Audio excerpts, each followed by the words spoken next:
என்ன பரந்தூர் விமான நிலையத்தை போட்டு ஹோல்ட் பண்றாங்க போல எல்லாம் பிடிச்சி கட்சின்னு இருக்காங்க. இப்பதான் பார்த்தேன். ஏங்க அது எப்படிங்க ஹோல்ட் பண்ண முடியுது? என்னங்க நீங்க அது அது ஏவியேஷன் மினிஸ்ட்ரி கீழே வர்றதுங்க. அதெல்லாம் இல்ல அவர்தான் சொல்லியிருக்காரு. இவரு சொல்லுவாருங்க. இல்ல அது ஹோல்ட் பண்றேன்னு அவன் சொல்லல அவரு. அது நீங்க கரெக்டா படிச்சீங்களா? ஹோல்ட்லாம் பண்ண முடியாது அவரால. அவர் வந்து பாத்தீங்கன்னா, அந்த டீம் மெம்பர்ஸ கூப்பிட்டு பேசியிருக்காங்க. என்ன நெக்ஸ்ட் லெவல் எலிவேஷன் பண்றதுக்குன்னு. ஹோல்ட்லாம் பண்றதா இருந்தா வாய்ப்பு கிடையாது. அது எப்படி பண்ண முடியும்? சரி, அது ஹோல்ட் கடதூர பண்ற மாம்ச ஸ்டேஜ்லாம் தாண்டி போயிருச்சுங்க அது. கடதூர மாம்ச உங்ககிட்ட கேட்டதான் கரெக்டா இருக்கு. அந்த கப்பல் ஒண்ணு என்ன வீழ்த்திட்டாங்களாமா சுட்டு, என்ன உண்மையா அது? அதுல என்ன இருந்துச்சு? எந்த கப்பலு? என்னதான் இருந்துச்சு? நமக்கு வர வேண்டிய கப்பலாமா? இல்ல அதே காலைல கேள்விப்பட்டேன் நானு. ஆனா அதை பேசியிருக்காங்களாம். அந்த இது சுட்டெல்லாம் விழுத்துல அதை புடிச்சிருக்காங்க. அந்த இவங்கெல்லாம் வேலை செய்யறாங்க இல்லையா, அந்த மெம்பர்ஸ் எல்லாம் வந்து எம்ப்ளாயிஸ் எல்லாம் வந்து காப்பாத்திருக்காங்க. அதை மட்டும் படிச்சேன். ஈரான் கிட்ட பேசிட்டு இருக்காங்களாம். அப்படியா? என்ன வந்துச்சு அந்த சரக்கு கப்பலா என்ன? அதுதான் தெரியல. கேஸா எண்ணெயா இதுவா? ஏங்க அதை வச்சுதாங்க ரேட்டை ஏத்திட்டானாமா. ஒரு கப்பலுக்கா? சும்மா அப்படித்தானே சும்மா. இந்த 1 கோடி அப்பு தெரியாது. இனிமேல் வாரம் ஏத்துவான். வெயிட் பண்ணிக்கோங்க. இவனுங்களே ஒரு கப்பலை கொளுத்திட்டு கப்பல்ல வந்த சரக்கு போனதுனால மக்கள் இதை ஏற்றுக்கொண்டு இந்த விலை உயர்வை சமாளிக்குமாறு கேட்டுக்கொள்கிறேன். அதாவது அவனா சொல்லி பார்த்தான், அன்பா சொல்லி பார்த்தான். எல்லாரும் தனித்தனியா வண்டியில போயிட்டு இருந்தீங்க, தனித்தனி டூ வீலரா. இப்ப பெட்ரோல் விலை ஏத்தனா மூடிட்டு 2 பேர் ஒய்ஃபும் ஹஸ்பண்ட் ஒரே வண்டியில போவீங்கல்ல, இல்ல சைக்கிள்ல போவீங்கல்ல. இதெல்லாம் சரி, குதிரை சவாரி பண்ணலான்னு குதிரை வாங்கலான்ட்டு போனா அது ஹை ரேட்டா இருக்கு. அது திங்கிற தீனு மட்டும் டெய்லி 1500 போடணுமாமா. அட ஏப்பா, அதுக்கு பெட்ரோலே பரவாயில்லைன்ட்டு கம்மன். நீங்க டபுள்ஸ் போங்க, ட்ரிபிள்ஸ் போங்க. அது டூ வீலர் வேற, அதோட கன்சம்ஷன் வேற. இந்த காய்கறி, அரிசி, பருப்பு எல்லாம் எதுல வரும்? அதை எதுல தூக்கிட்டு வருவான்? தலைமையில தூக்கிட்டு வருவான். அதை தூக்கிட்டு வந்து அங்கேயும் உங்ககிட்ட இருந்து ராவதான் போறான். மொத்தத்துல சோழி முடிச்சுட்டுருவான்னு நினைக்கிறேன். இல்ல அந்த காய்கறி அங்கிருந்து வரது இருக்கட்டும். சும்மா நம்ம கிட்ட எடுத்து விக்கிறாங்கல்ல, அவங்களும் இந்த வந்து பெட்ரோல் டீசல் போட்டு வண்டி எல்லாம் இது பண்ணிட்டு வராங்க, எடுத்துட்டு வராங்க. அதாங்க, அது வேற வழியே இல்ல. வேற டாடா ஏஸ்ல ஒரு வண்டி வருதுன்னா 1500 வாடகை வாங்கிட்டு இருந்தவன் 1800 ஆக்குவான், 2000 ஆக்குவான். அப்ப அந்த 500 எந்த எதுல வைக்க முடியும்? காய்கறியில தான் விலை வைக்க முடியும். இல்ல கரெக்ட் தான். அது அவங்களுக்கு வந்து ஒரு இடத்துல இருந்து இன்னொரு இடத்துக்கு டிரான்ஸ்பர், அது வந்து கண்டிப்பா இதுலதான் ஏத்துவான். இங்க ரா மெட்டீரியல் அவன் கணக்கு போட்டுதான் ஏத்துவான். நீ அதுல மட்டும் கிடையாது, அந்த காய்கறி மட்டும் கிடையாது, பொதுவாவே எல்லாமே அப்படிதாங்க. எல்லாமே விலைவாசி உயர்வுக்கு அது முக்கிய காரணமா அமையும். இல்ல நாடே, எங்க ஏரியாவில வந்து கொரோனாவுக்கு முன்னாடி ஒரு கவர்ல போட்டு வெண்டைக்காய் வித்தாங்கலாம் 10 ரூபாய். இப்போ 30 ரூபாய் கம்மி எதுவுமே இல்ல. நீ அவரைக்காய் 1/4 கிலோ கூட இருக்காது, ஒரு கவர்ல போடுவாங்க, 30 ரூபாய் எடுத்துட்டு போயிட்டே இருக்கு. கூறு கட்டி விக்கிற மாதிரி வித்துட்டு இருக்காங்க. இது எங்க போய் முடிய போகுதுன்னு தெரியல. இது 100 ரூபாயில போய் முடியும், அவ்வளவுதான். அதான் அப்படிதான் இருக்கு எனக்கு. டீ வந்து கோயம்புத்தூர்ல வந்து 15 ரூபாய் ஆயிடுச்சு. நார்மல் கடையில 12 ரூபா இருந்துச்சு. இவ்வளவு கலவரத்துலயும் ஒரு கடையில ரொம்ப வருஷமா 10 ரூபா வித்துக்கிட்டு இருந்தாங்க. எனக்கு இந்த 12 ரூபாய் ஏறினப்போ கூட எனக்கு ஷாக். 15 ரூபா மாறினப்போ கூட எனக்கு ஷாக். அதனால 10 ரூபா தான் வச்சிருந்தாரு. 10 ரூபா தான் டீ, வடையும் 10 ரூபா தான், டீயும் 10 ரூபா தான். இன்னைக்கு பார்த்தா 2 நாளைக்கு முன்னாடி இந்த கமர்ஷியல் சிலிண்டர் ஏறிச்சுல, ஒரு 1 வீக் முன்னாடி. அப்ப பாத்தீங்கன்னா நேரம் 10 ரூபாயில இருந்து ரொம்ப நாள் 10 ரூபா வச்சிருந்தா எனக்கு ஆச்சரியமா தான் இருந்துச்சு. எப்படி ஒரு கட்டுப்படி ஆகுது அப்படின்னு சொல்லிட்டு, ஒருவேளை பல்க்ல சேல் பண்றதுனால ஓடிட்டு இருக்காரு போல அப்படின்னு நினைச்சிட்டு, அந்த 12 ரூபா தாண்டி 15 ரூபா வந்தப்போ கூட அவர் ஏத்தல. அப்பவும் 10 ரூபா தான் வச்சிருந்தாரு. இப்ப பாத்தீங்கன்னா 15 ரூபா ஆகிட்டாரு. சார் அந்த கமர்ஷியல் சிலிண்டர் ஏறப்ப நேரம் 15 ரூபாய் கொண்டு வந்துட்டாரு. நல்ல வேலை, இங்க ஒருத்தர் கடைக்கு போர்டு மாட்டிட்டாரு, காலவரையற்ற விடுமுறைன்னு. பாருங்க, காலையில எதுவும் டிஃபன் செய்யலாம், எங்க வீட்டுல வடையும் சாம்பாரும் வாங்கி வர சொல்லுவாங்க. அப்போ நான் வந்து ஒரு வருஷத்துக்கு முன்னாடி 60 ரூபாய் கொடுத்து வாங்கினா இப்ப 100 ரூபாய். இந்த வண்டி கடையெல்லாம் அது ஒரு பெரிய பிரச்சனை. வண்டி கடையில சீப்பா கிடைக்கிற காரணமே அந்த கடை வாடகை இல்லாம இருக்கிறது. இதுல வச்சுதான் அவங்க கவரேஜ் பண்ணி கடைகளை ஒரு ஸ்டாண்டர்டான ஹோட்டலை விட அவங்கள்ட்ட ஒரு 5 ரூபா 10 ரூபா கம்மியா இருக்கிறது. இப்போ கமர்ஷியல் சிலிண்டர் ஏறினதுல இருந்து அவங்களும் இதுக்கு ஈக்குவலா கொண்டு வந்துட்டாங்க. சாதாரண சாப்பாடுலாம் ஹோட்டல் வந்து 100 ரூபா அப்படின்னா இவன் ஒரு 80 ரூபாயாவது விற்பாங்க, ஒரு காய் 2 காய் வச்சது. இப்ப அவங்களும் 100 ரூபாய்க்கு கொண்டு வந்துட்டாங்க. சுமாரான கடையிலையும் புரோட்டா 20 ரூபா ஆக்கிட்டாங்க, பெரிய கடையிலையும் 20 ரூபா ஆக்கிட்டாங்க. கேட்டா ஒரே சிலிண்டர் தானங்க அப்படிங்கிறாங்க. இது கரெக்டா சொன்னீங்க. அந்த டோட்டலி வந்து வெரைட்டி மீல்ஸுக்கு ரேட் இன்க்ரீஸ் பண்ணிட்டாங்க மாம்ஸ். அது கடத்தர மாம்ஸ். 80 ரூபா இல்ல பண்ணிட்டாங்க இங்கெல்லாம்.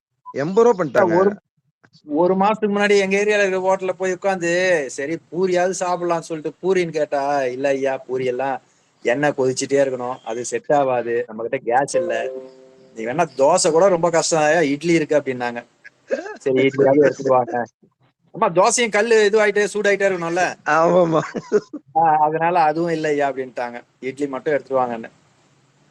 எப்படி இருக்கு பாருங்க. நம்ம சொல்றோம் அவங்க கணக்கெல்லாம் கேட்டு நம்மளுக்கே தலை சுத்துது. நம்ம நினைக்கிறோம்ல அவங்க அதிகமா லாபம் சம்பாதிக்கிறாங்கன்னு சொல்லிட்டு. அவங்க சொல்ற கணக்கு மாஸ்டர் சம்பளம் சிலிண்டர் இது அதை எடுத்துட்டு வர்றது, அப்புறம் திருப்பி வண்டி கடை காலி பண்ணிட்டு திருப்பி எடுத்துட்டு போறது, இதெல்லாம் வண்டி வாடகைலாம் கேட்டோம்னா ஐயோ பேசாம இல்ல நம்ம கரெக்ட் தாங்க. நம்ம அவங்க ஹோட்டல் வைக்கிற கட்டுப்படி பிளானே. ஆகாது. கரெக்ட் தான். ரேட் அதிகப்படுத்தலைன்னா கடை மூட வேண்டியதாங்க. சென்னையில இதோட ஒரு கொடுமை என்ன தெரியுமா? பிரியாணி வந்து 130 ரூபா இருந்தது, இப்ப 160 ரூபா. ஆனா அதுல என்ன மிகப்பெரிய கொடுமைன்னா, அவன் கடை விளம்பரையே இது விறகடுப்பு கடைன்னு போட்டிருந்தோம். விறகடுப்பு கடையை வச்சுட்டு இருக்கிறவன 30 ரூபா பிரியாணி ஏத்திருக்கிறான். நீங்க என்ன சொல்லுவ அவன்கிட்ட? அதான் பாருங்க. கேட்டா எல்லாரும் விலைய ஏத்துறாங்க, நானும் விலைய ஏத்துறேன், அது மட்டும் விலையேறுது, காய்கறியும் விலையேறிடுச்சு அப்படின்றோம். இல்ல அவனும் எத்தனை மரத்தை தான் ஒடிச்சு விறகு தயாரிப்பாங்க. அது அவ்வளவுதான் ரேட். ஆட்டோமேட்டிக்கா அது ரேட் ஏறிடுன்னு.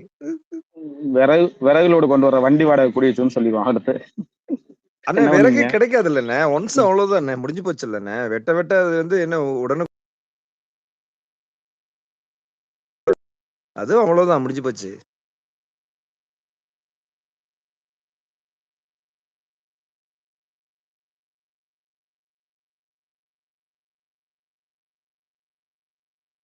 எல்லாரும் சேர்ந்து எங்கேயோ கொண்டு போயிட்டு இருக்கானுங்க நாட்டை.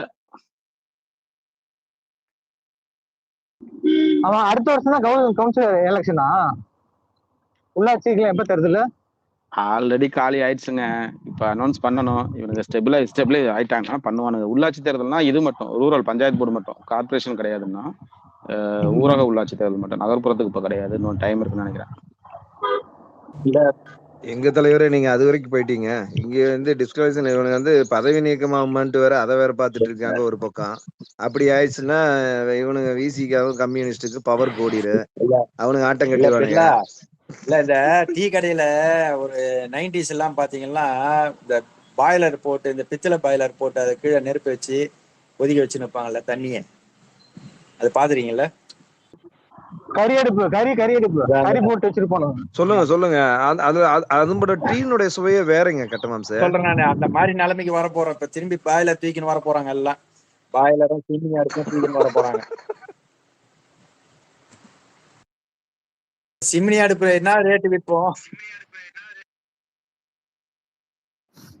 சென்னையில கெரசின் வாங்கணும்லங்க. கெரசின் மட்டும் எல்லா இடத்துலயும் கிடைக்கும். கெரசன் கிடைக்காது இல்ல? கெரசின் இதுல அந்த விலை அது வந்து டிமாண்ட் ஆயிடுச்சு. அது எல்லா இடத்துலயுமே கிடைக்குது. இல்ல அதையும் அவன் சொன்னானே, இனிமேல் வந்து மண்ணெண்ணையும் ஊற்றப்படும் சொன்னாங்களே நியாய விலை கடையில இல்லையா? ஊத்திட்டு தாங்க இருக்காங்க. யூசேஜ் கம்மியாயிடுச்சு. சிலிண்டர் வந்ததுல இருந்து சிலிண்டர் வாங்கினா கெரசின் கிடையாது. அதனால அந்த அதெல்லாம் ஃபைட் பண்ணோம்னா கவர்மெண்ட் அதை ப்ரொக்யூர் பண்றது குறைச்சிட்டாங்க. சென்ட்ரல் கவர்மெண்ட்ல இருந்து சிலிண்டர் கார்டுக்கெல்லாம் இல்ல சப்ளை இல்ல இருக்கு. சேல்ஸ் இருந்ததா இல்ல மண்ணெண்ணெய் இருக்கு. அதாவது லிமிட்டடா இருக்கு. 500 ml இல்ல 400 ml அதான் சம்திங் கொடுக்குறாங்க. அதுக்கு என்ன 1 லிட்டர் அந்த மாதிரி கொடுத்துட்டு இருப்பாங்க. அப்புறம் அந்த கார்டு அந்த கெரசின் ஊத்துற சென்டர்னு தனியாவே இருக்கு. சிட்டிக்குல எல்லாம் கொடுக்குறாங்க. தனியாவே ஒரு மையம் இருக்கும். ஆமா அதுல அது மட்டும் கொடுப்பாங்க.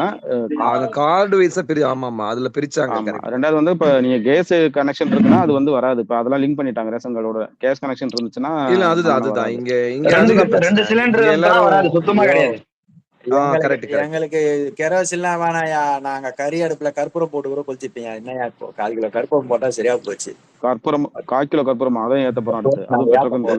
இது வேற 1/4 கிலோ கற்பூரம் வேலை என்ன தெரியுமா? எவ்வளவு அகராதி இருந்தா நீ 1/4 கிலோ போட்டு கொளுத்து.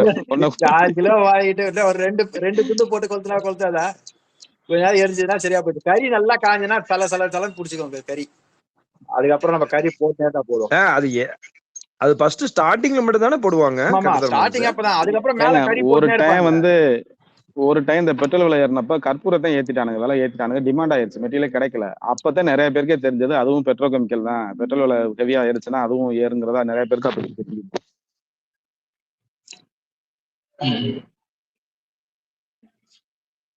விடுங்க விடுங்க, ஏதாவது ஒண்ணு வழி கிடைக்கும். கோபர் கேஸுக்கு போயிடலாமா நாடு?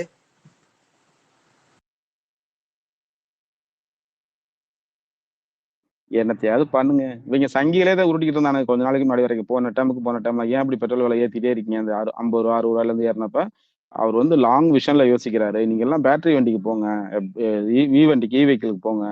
பெட்ரோல் விலைனாலதான் அந்நிய செலவாணி அதிகமா செலவாகுது அப்படின்னு இங்க இந்த இவரெல்லாம் அப்படி இந்த நாராயணன் மட்டும் பேசுவார்ல பிஜேபிலாம், அதெல்லாம் ஒரு டிபேட்ல ஓப்பனாவே சொன்னாரு. சரி, அப்ப அது விலை குறைச்சு தர சொல்லுங்க. மட்டும் அண்ணன் ராசி இப்பயே சென்னையில மழை ஆரம்பிச்சிருச்சு. எப்படி இன்னும் ஒரு 2 நாள்ல கூட்டத்தோட வருவாரா? ஒரு என்னது, வெயில் காலத்துல அந்த இதெல்லாம் அந்தந்த சீசன்ல அதுவே திங்கிறதாயா அப்படின்ன மாதிரி. ஏன் நீங்க வேற. ஐயோ என்ன மழை காலத்து முன்னதான் நம்ம அண்ணன் விஜய் அண்ணன் அறிக்கை ஒண்ணு விட்டுருக்காரு பாத்தீங்களா? அதெல்லாம் இப்பயே இந்த விஜய் அண்ணன் ஆதவர்ஜினா விட்டுருக்காரு அறிக்கை. மழை காலத்துக்கு முன்னே அந்த பகுதியில் அந்த கால்வாய்க்கெல்லாம் சரி பண்ற பணியை வெயில் காலத்திலேயே பண்ணுங்க, இப்பயே தயார் நிலை வைங்க அப்படின்ற மாதிரி விட்டுக்கிறான் பாத்தீங்களா? அந்த ஆள் பேச்செல்லாம் தூக்கிட்டு வராங்க. அதெல்லாம் அந்த டைம் சாப்பிட்டேன்னா அப்படியே போட்டு திரும்பி போயிடணும். அவன் பேசுறதெல்லாம் ஒரு கருத்து மருத்துவம் தூக்கிட்டு வந்து கேட்டு என்ன நடத்துறான் பாருங்க. சட்டமன்றத்துல எதுவும் பேச மாட்டானுங்க, எல்லாமே வந்து வெளியே உட்காந்து பேசிக்கிறானுங்க.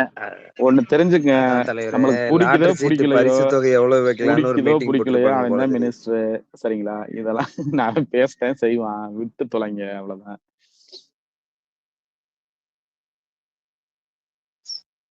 கார்த்திக் இருக்கீங்களா?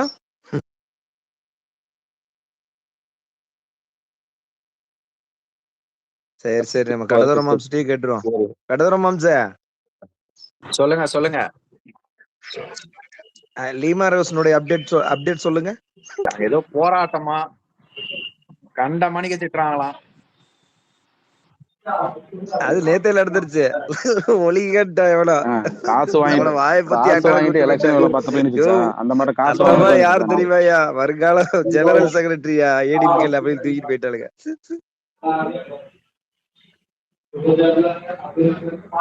அநேகமா குடிகாரனை தனியா விட்டு வந்துருவாங்கன்னு நினைக்கிறேன் எல்லாரும். முன்னாலதான் நான் கேட்டேன்னு சொல்லிட்டு நடக்கும்.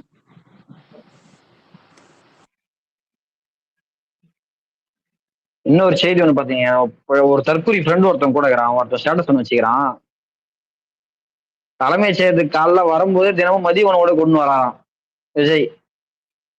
அரசு ஊழியர்கள் போல அவர் வருவதையும் மதிய உணவை அங்கே சாப்பிடுவதையும் பார்த்து உயர் அதிகாரிகளும் பாதுகாப்பு பணியில் உள்ள போலீசார்களும் வியப்பா இருக்குதான்.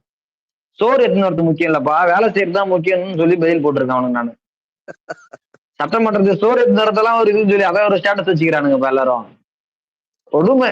இன்னும் என்னென்னலாம் பார்க்க போறோம்னு தெரியல. நான் அந்த மேக்கப் பூசிருந்தோம்னா கொஞ்சம் டைமிங் தான் அவங்க அழகா இருப்பாங்க.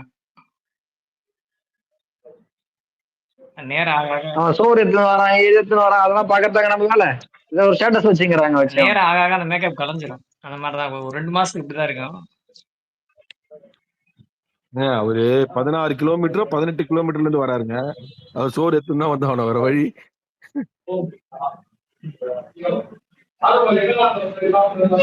அடுத்து தலைமை செயலர் ஹெலிகாப்டர்ல வர போறாராமே. அது வேற போட்டு இருந்தானுங்க பார்த்தேன். பேசாம அவன் ஹெலிகாப்டர் சட்டமன்றத்துல எங்க வந்து நடக்கணும். பேசாம சட்டமன்றத்தை பணியூருக்கு மாத்திடலாம், ஈஸியா இருக்கும்ல. அவங்க வீட்லயே நடத்திடலாம், ஆன்லைன்ல வச்சிடலாம். பாத்தி அநேகமா வீடு நியர்பை வந்துருவாருன்னு நினைக்கிறேங்க. சிட்டிக்குள்ள வந்துருவாருன்னு நினைக்கிறேன். இல்ல பாத்தி, அதாவது வந்து இந்தியாவிலேயே அதிகமா பாதுகாப்பு இதுல இருக்கிற பிரைம் மினிஸ்டர் எனக்கு 4 வண்டி போதும் 5 வண்டி போதும். யாரோ ஒருத்தன் சரி ரொம்ப இறைச்சலா இருக்கு, ஒருத்தன் பேசுறவங்க இல்லாம பார்ட்டி தான். இல்ல அவரு அதிகமான ஒரு பாதுகாப்பு இதுல இருக்கிற பிரைம் மினிஸ்டர் வந்து எனக்கு 4 காரு போதும் 5 காரு போதும், நிறைய வேணாம் அப்படின்றாரு, பெட்ரோல் மிச்சம் பண்ணோம்னு சொல்லிட்டு. ஆனா இப்ப திடீர்னு ஹெலிகாப்டர் விட்டா அது வந்து ஒரு பேசும் பொருளாயிடும். பாத்துங்க. நான் நினைக்கிறேன் போயஸ் கார்டன்ல தான் வாங்குவார் வீடுன்னு நினைக்கிறேன். அப்படிதான் அடிப்படுது இன்ஃபர்மேஷன். பாத்துட்டு இருக்காங்க போயஸ் கார்டன்ல. தலைவர் எனக்கு சின்ன ஒரு டவுட் இருக்கு, அதை கிளியர் பண்ண முடியுமா? எங்க அண்ணன் ஹெலிகாப்டர் வந்தா மட்டும் உங்களுக்கு போகாது. ஒரு நிமிஷம், மத்தவங்கலாம் வரலாம், கார் ஓட்டுறலாம். ஐரோப்பா வந்திருக்காரு, புதுசா ஒருத்தர் வந்திருக்காரு. ஆமா ஐரோப்பா. வணக்கம் சொல்லுங்க. வணக்கம். நான் ஒரு விஷயம் என்ன சொல்லணும்னா, இந்த 1,00,000 ரூபீஸ் டொனேஷன் போயிட்டு இருந்துச்சுல்ல. ஒரு எங்களோட டொனேஷன்லாம் அனுப்பியிருந்தாரு. இந்த மாரி என்னோட கடனை நான் அடைச்சிட்டேன்னு சொல்லி ஒருத்தர் அனுப்பியிருந்தார்ல. செக்கெல்லாம் இங்க போட்டுட்டு இருந்தாங்கல்ல. ஆமா. எல்லாம் நோட் சொல்லுங்க சொல்லுங்க பண்ணியிருப்பீங்கல்ல. சொல்லுங்க டிஎல்ல வந்துச்சு. சொல்லுங்க இன்ஸ்டாகிராம்லாம் சொல்லுங்க பரசம் போச்சு. அந்த சொல்லுங்க. பெர்சன் யாரு அப்படின்னா, கொஞ்ச நாளைக்கு முன்னாடி தமிழ்வாணின்னு ஒரு லேடி வந்து ஸ்கூல்ல போய் பேசுனதுக்கெல்லாம் இங்கெல்லாம் வளைச்சு வளைச்சு அடிச்சாங்க தெரியுமா? இந்த லேடி எதுக்கு ஸ்கூல்ல பேச விட்டீங்கன்னு. ஆமா ஆமா. இந்த அந்த சப்ஸ்கிரிப்ஷன் லேடி போட்டு ஒரு வந்து மாதிரி வீடியோ போடுற ஆ, லேடி. ஆ. அந்த லேடி வந்து ஸ்கூலுக்கு போய் பேசுனதுக்கு இது பண்ணோன்னே, அந்த வீடியோஸ யாரெல்லாம் இங்க வந்து போஸ்ட் பண்ணாங்களோ, அவங்க அக்கவுண்ட்லாம் ரிமூவ் பண்ணுச்சுல்ல ஒரு கம்பெனி. வாரெக்ஸ்ன்னு சொல்ட்டு. ஆமா ஆமா. அந்த கம்பெனி ஓனர் தான் பணம் குடுத்தவன். அந்த கம்பெனி யாரு அப்படின்னா, வேற யாரும் இல்ல. ரூட்டோட இன்னொரு கம்பெனி தான் அந்த கம்பெனி. ஈரோடு ரிஜிஸ்ட்ரேஷன் கம்பெனி அது. விஜயோட எல்லா படத்துக்கும் வந்து ஆன்டி பைரசி பார்த்துட்டு இருந்த ஞாபகம் தான். எந்த படம் லீக் ஆச்சுனாலும் சீன்ஸை வந்து ரிமூவ் பண்ணுற வச்சிருக்கு கம்பெனி. அது ஒரு ஆக்சுவலாக அந்த அமௌண்ட் கொடுக்குறதே ஒரு ப்ராப்பர் ப்ரொபகண்டாவாக தான் பண்ணுறானுங்க. மக்கள் வந்து ஆட்சியை நல்லா நடத்துறதுக்காக சொந்த காசை கொடுத்து இந்த ஆட்சியை வந்து கொண்டு போகிறாங்கன்னு ஒரு ப்ரொபகண்டாவுக்காக பண்ணுற வேலை தான் அது. அந்த 1,28,000மே. ஸோ அவனுங்க ஆளுகளே தான் பண்ணுது. பொதுமக்கள்லாம் பண்ணல. நீங்கள் வந்து இப்போ ஜென்ரலாக எல்லாம் பேசுகிறோம்ல, அது பண்ணுறோம் இது பண்ணுறோன்ட்டு. இப்போ அந்த ப்ரமோஷன்ஸையும் இந்த ப்ரொபகண்டாவை மட்டும் நம்ம விமர்சிச்சுட்டு இருந்தாலே போதும். இங்கே உடனுக்குடனே வந்து எங்கள் ஆட்சியில் தப்பு இருக்குது தப்பு இருக்குன்னு சொன்னால் அவன் சரி பண்ணிட்டு சரி பண்ணுறது மட்டும் இல்லை. இப்போ ஒரு தப்பு இருந்துச்சுன்னா நாங்கள் புதுசு தப்புன்னு சொன்னாங்க நாங்கள் திருத்திக்கிட்டோன்னு ஒரு இமேஜை மட்டும் அங்கே கிரியேட் பண்ணிக்கிட்டே இருக்காங்க. வெளியில் அப்படி தான் கிரியேட் ஆகுது. நம்ம உள்ளே வேணால் நாங்கள் சொன்னதை செஞ்சுட்டான், நேற்று நாங்கள் சொன்ன இன்னைக்கு செஞ்சுட்டான்னு நம்ம பெருமையாக சுற்றுறமே ஒழிய, அங்கே எப்படி ப்ரொஜெக்ட் ஆகுதுன்னா, அவங்க புதுசுப்பா எல்லாருமே சின்ன பசங்க யாரும் தெரியாதவங்க வந்திருக்காங்க. தப்புன்னு காமிச்சோன்னே திருத்திக்கிறாங்க. அப்போ நம்மளுக்கு இந்த ஆட்சி தானே வேணும், இது தானே வேணும்னு சொல்லி தான் லோக்கலில் ப்ரொஜெக்ட் ஆகுது. ஆனால் இந்த மாதிரி ப்ரொபகண்டா ஒர்க்கை தான் நான் வந்து வெளியில் சொல்கிற மாதிரி நினைக்கிறேன். இப்போ அந்த வாரெக்ஸுங்கிறவன் பார்த்தீங்கன்னா, ஏற்கனவே அந்த ஸ்கூலு வீடியோஸை ரிமூவ் பண்ணுறதுக்கு அந்த கம்பெனிக்காரன் தான் எனக்கு வேலை செஞ்சான். அவன் இருக்கிறான். இதே வந்து சேலம் மேற்கு எம்எல்ஏ வந்து கட்ட பஞ்சாயத்தில் ஆளை கொண்டு போய் வச்சு அடித்து இது பண்ணதில் இதானது தான் இவன் சேலம் எம்எல்ஏ. இது அறந்தாங்கி எம்எல்ஏ வந்து சப்ஸ்கிரிப்ஷன் வச்சு பார்த்தாலும் இந்த மாதிரி ஒவ்வொருத்தருக்கும் பெரிய பேக் ஹிஸ்ட்ரியே இருக்குது. இனிஷியலாக எனக்கு சொல்லப்போனால் அவங்களோட 234 கேண்டிடேட்ஸையும் ஜெயித்தவங்க இல்லாமல் தோற்று போன கேண்டிடேட்ஸையும் பிடிச்சி எக்ஸ்போஸ் பண்ண ஆரம்பிச்சிங்கனாலே அதை தான் மக்கள்கிட்ட கொண்டு போய் சேர்க்கணும். அதை சேர்த்திங்கன்னா தான் இருக்கும். இவங்க இருந்துட்டு இங்கே நம்மளுக்கு வெற்றின்னு போட்டு சுற்றிட்டு இருக்காங்க. சும்மா அந்த 1,28,000 எவன்னு எடுத்து பார்த்தாலே எங்கேயோ போகுது அந்த கதையே. எங்கெங்கேயோ சுற்றி எங்கேயோ போய் நிற்கிது. இந்த மாதிரி தான் ஒவ்வொரு ப்ரொபகண்டா எல்லாம் சரி போய் சுற்றிக்கிட்டே இருக்குது. பார்க்கும்போது அவங்க பர்பஸ்ஃபுல்லாக தான் பண்ணுறாங்க. கிளியராக பண்ணான்னு வச்சுட்டு எல்லாமே. டிஎம்கேல ஐடிவிங்களா ரோபோ ஒவ்வொரு ஒன்றியத்துல இருந்து நீங்க ரொம்ப சொல்றது ஃபெயிலியர் கரெக்ட் தான் ரோபோ. இவர் சும்மா ம். தலைவர் வந்து ஒரு டைம் ஹெல்ப் பண்ணா நீங்க சொல்லி இதை பண்ணுங்க, நீங்க சொல்லி இதை பண்ணுங்க, உங்களை கம்முன்னு விட்டுன்னு எதுவுமே சொல்லக்கூடாது. இவங்களா பண்ணி அது தவறா வரும்போது தான் மக்கள் மத்தியில வந்து இது பண்ணும். ஆமாம், நீங்களாம் என்ன பண்ணுறீங்க? எல்லாரும் என்ன பண்ணுறாங்க? வந்து பார்த்தா இன்ஸ்டாகிராம் அக்கௌண்ட் ஓப்பன் பண்ண போயிட்டுருக்காங்க எல்லாம். இன்ஸ்டாகிராம் அக்கௌண்ட் ஓப்பன் பண்ண எல்லாம் சரியா போயிருமா என்ன? அதெல்லாம் நிறைய இது சும்மா இன்னமும் அப்போ எங்கே மிஸ்டேக் இருக்குன்னு சொல்கிறோமோ அவங்கள்ட்டே அதை வந்து திருப்பியும் கொடுத்து கையில் கொடுத்து இதெல்லாம் பாருங்கன்னு சொன்னால் சரியா இருக்குமா ஃபஸ்ட்டு? அதுவே தப்பாக இருக்குல்ல. யார் மேலே ரிப்போர்ட் சொல்கிறோமோ அவங்களே வந்து ரிப்போர்ட் எடுத்து படிப்பாங்கன்னா அப்புறம் என்ன பண்ணுறது? அது வேணா கரெக்ட் தான் நீங்க சொல்றது. அப்புறம் நம்ம எடுத்துட்டு போய் ரிப்போர்ட்டை கொடுத்தா ரிப்போர்ட் யார் மேல கொடுக்குறோமோ அவங்க தான் முதல்ல படிச்சுட்டு அதை இருக்கிறத டெலீட் பண்ணி இதுதான் நடந்துச்சு. இதுக்கு முன்னாடியும் ஒரு 2-1.5 வருஷத்துக்கு முன்னாடி ஆ திருப்பியும் அது பார்ப்போம். அதுல எதனா ஒரு சேஞ்ச் வரணும். இந்த வெப்சைட் மட்டும் தான் ஒரு நம்பிக்கை. அப்படின்னா வேற என்ன பண்ண போறாங்கன்னு பார்ப்போம். ஒரு சுரேஷ் சம்பந்தன்ட்ட கொடுத்துருக்காங்க. அவர் தான் ரெடி பண்ணியிருக்காரு வெப்சைட்டை. ஓ அப்படியா? Okay okay. ஆமாம் ஆமாம். சொல்கிறேன் அப்படி தான் ஓட்டிகிட்டு இருக்காங்க. இல்லை அநியாயத்துக்குங்க. நம்ம சும்மா சோஷியல் மீடியாவில் சுற்றிட்டு இருக்காங்க.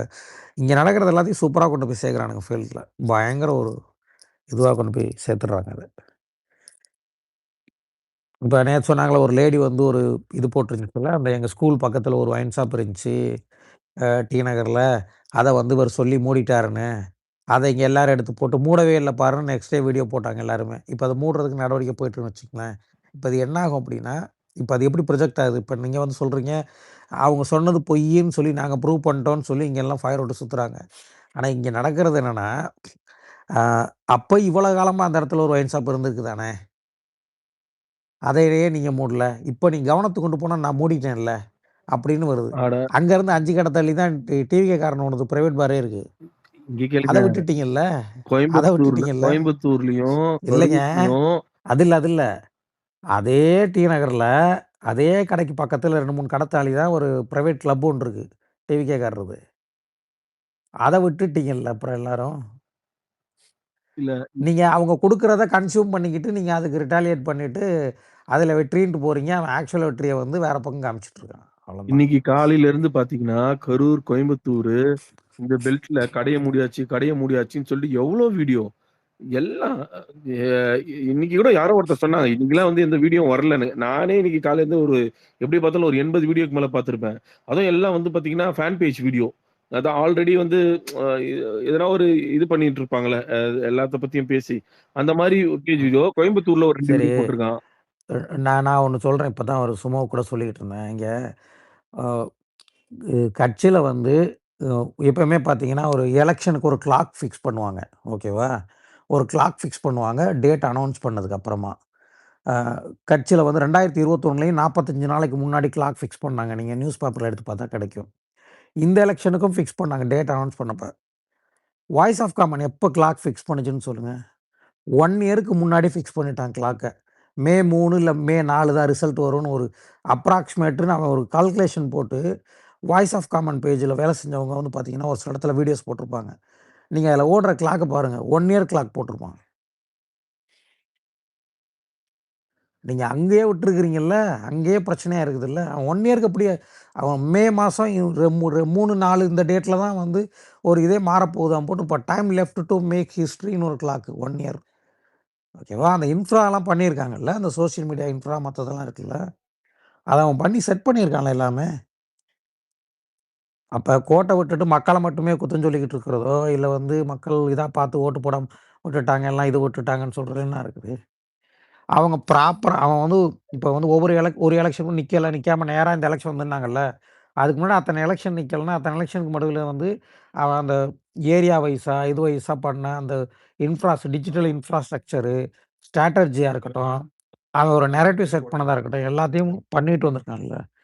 அத இங்க பண்ணல. இங்க நெறைய பேர் பண்ணல. நம்ம வந்து இப்போ வரைக்கும் அந்த ட்ரடிஷனல் பாலிடிக்ஸ்லயே வந்து ஃபீல்டு பாலிடிக்ஸ் பண்றீங்க. ஃபீல்டு பாலிடிக்ஸும் இருந்திருக்கு. மாடர்ன் பாலிடிக்ஸும் இருந்திருக்கு. சேஞ்சுங்கிற ஒரு வார்த்தை தான் யூஎஸ்க்கு வச்சு பண்ணாங்கல்ல. அந்த மாரி இங்க வச்சு இங்க மாற்றம்னு சொல்லிட்டு பண்ணியிருந்திருக்காங்க. ஒரு ப்ராப்பர் ஒரு வில்லன் செட்டப். டிஎம்கே தான் வில்லனு. ஹீரோ இவர் தான் எங்கள காப்பாத்த போறாரு. அப்படிங்கிற ஒரு நரேஷன செட் பண்ணி அவங்க கொண்டு போய் சேர்த்துருக்காங்க எல்லாத்துட்டயும். அத உடைக்க முடியும்னு நினைச்சுறீங்களா? இப்போ உடனேலாம் உடைக்கவே முடியாது. இப்ப ஆரம்பிச்சாலும் உடைக்கிறதுக்கு 2, 3 வருஷம் ஆயிரும் அது. அதுல இன்னும் ஃபெயிலியர் ஆயிட்டு தான் இருக்கோம் நம்ம. இப்ப 50 கடை மூடுறாங்க. இப்ப இந்த இது சொல்றோம்ல, இப்ப அ சிங்கப்பெண் இது சொல்றோம்ல, அது அப்படியே லிட்டரலா அத மாத்தி தான் போட்டிருப்பாங்க. அங்க இருக்கிற பேர மட்டும் அ ரீஸ்டிக்கரிங் மட்டும் தான் பண்ணியிருப்பாங்க அந்த இதுல, திட்டத்துல. நீங்க திட்டம் வந்து ஸ்டிக்கர் மட்டும் தான் பண்ணியிருக்கோம்னு சொல்லி நம்ம எல்லாம் சோசியல் மீடியால சொல்றோம். ஆனா, அப்படி ஒரு விஷயம் வந்துருச்சு. இதனால எங்களுக்கு பாதுகாப்பா இருக்குன்னு சொல்லி, ஃபீல்டுல இருக்க ஆளுகள வச்சு வீடியோ போடுறாங்க. நம்ம பண்ணது என்ன தெரியுமா? இன்ஃப்ளூயன்சர்கள ஹையர் பண்ணி வீடியோ போட வச்சிருக்காங்க. அங்க இன்ஃப்ளூயன்சரே யாருன்னா, யூசர்ல இருக்கவங்க தான். அந்த இன்ஸ்டால இருக்கக்கூடிய இன்னும் ரெடிட் பேஜ்லாம் பார்த்தீங்கன்னா, ரெடிட் பேஜ்க்குள்ளலாம் இங்க இருக்கவங்கலாம் யாரும் காலே வைக்கல. அங்கேயும் நரேஷன் பயங்கரமா செட் ஆகுது. இங்க வந்து இன்ஃப்ளூயன்சர் வந்தாலும் அங்க டெயில் எண்ட்ல இருக்கிறவங்க தான் இன்ஃப்ளூயன்சராவே இருந்திருக்காங்க. இப்ப நீங்க இந்த பிங்க் பஸ் இது சொன்னாங்கல்ல, உங்களுக்கு பெண்கள் சிறப்பு அதிரடிப்படை. அதுக்கான வீடியோஸ் பார்த்தீங்கன்னா, ஒரு டீப் இன்டீரியர் ஊர்கள்ல இருக்கிற இடத்துல இருந்து வீடியோஸ் வந்துருச்சு. சோசியல் மீடியாவுக்கு. இது வண்டி வந்ததுக்கு அப்புறமா நாங்க வந்து சேஃபா போறோம். எல்லா இடத்துக்கும் போயிட்டு வர்றோம்ன்னு சொல்ட்டு. பட் அந்த பிங்க் பெட்ரோல் வந்து இருக்குதுல்ல. 5 வருஷமா அந்த பிங்க் பெட்ரோல் இருந்திருக்குல்ல. அத வச்சு எதுவுமே பண்ணல. நீங்க பிஆர் விஷயத்துல லாஸ்ட் 21-26 வந்து பிஆர் விஷயத்துல கோட்ட விட்டாச்சு ஃபுல்லாவே. இப்ப அவங்க அதாவது யூஸ் பண்றாங்க அவ்வளோதான். ஆமாமா. நானே நெறைய வீடியோ பார்த்தேன். எல்லாரும் வந்து இப்போ இந்த ரோட்ல நடந்து போ முடியுது. நைட் 2 மணிக்கு கூட போ முடியுது அப்படின்னு சொல்லிட்டு, நேத்துல இருந்து வீடியோ நெறைய போட்டுருக்காங்க. நீங்க சொன்ன மாரி அவங்கலாம் வருதுல்ல. இன்ஃப்ளூயன்சர் தான். அவங்கலாம் வந்து ம். இன்ஃப்ளூயன்சரும் கிடையாது.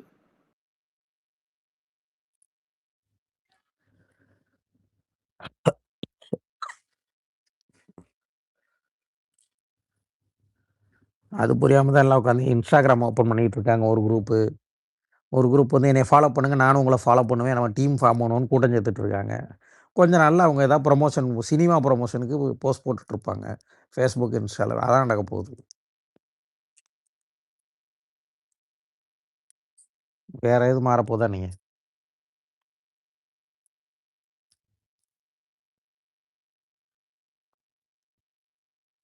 சொல்லுங்க பிர்லா, நான் கைட்டு இருக்கீங்க. இல்ல ஆனா ஐரோபா அவர் பேசுனதா கேட்டுட்டு இருந்தேன். இப்போ சொல்யூஷன் என்ன அது சொல்லுங்க. எனக்கும் அதுல உடன்பாடுலாம் இல்ல.